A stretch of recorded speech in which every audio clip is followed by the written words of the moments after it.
Hey guys, welcome back to my channel. I'm Sharon, and this is Classy Shades Designs.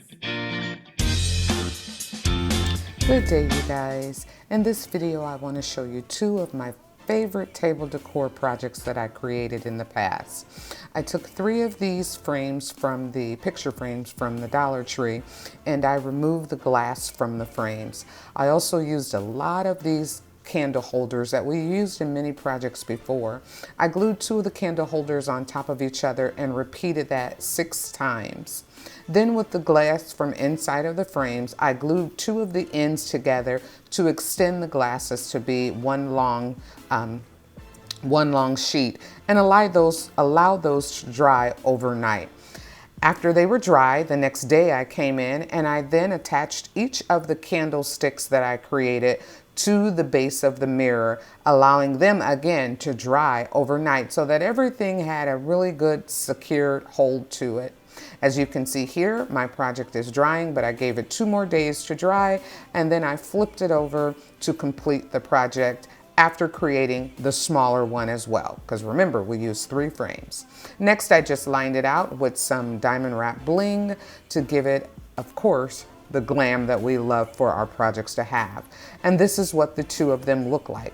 A 2-tiered table stand to put on your tablescape project. The next project that I designed is one of my favorite and also has the most views on my channel, and that's my mirrored placemats. Again, using a mirror from the Dollar Tree, removing it from its packaging.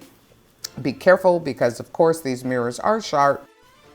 I flipped the mirror over and added some felt pads on the bottom, a large one in the center and a couple of others along the edge to give it some added support in the middle especially.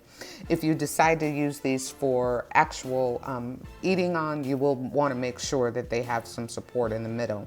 I, of course, will use them just for decorations, and I still use them to this day. I then came in with some painter's tape so that I could align and decorate so that I could align some decorations along the edge. This is where we'll add the bling to the project. Make sure that your painter's tape is well stuck down and so that no glue will escape underneath the tape. And then of course use your favorite color of Mod Podge and your favorite color of glitter and begin to pour and paste the glitter down onto your project. I like to use silver because to me, silver is just blingy. You could like gold, but I like the silver. It just looks like diamond. I don't know. But anyway, I came in with a second coat of Mod Podge after that first one dried and again laid another layer of silver glitter on top. And then lastly, I sealed it all in. After that second layer dried, I came in with a third layer of Mod Podge to seal it all in. And of course, on this layer, I'm going to go ahead and add my diamond bling or the larger stones so that this gives it a little bit more of blinginess to it. Before this layer of Mod Podge dried, I peeled it back. I peeled the painter's tape back really, really slow so that I could have a clean, crisp edge.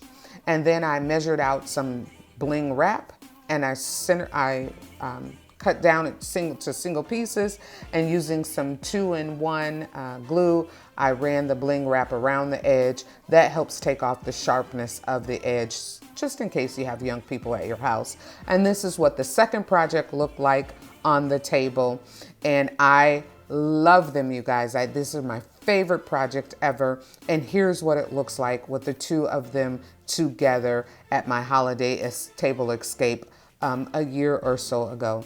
I hope that you enjoyed this video. Please consider joining our family. I try to go live or post a video every Sunday at 1 o'clock. And until next time, stay classy.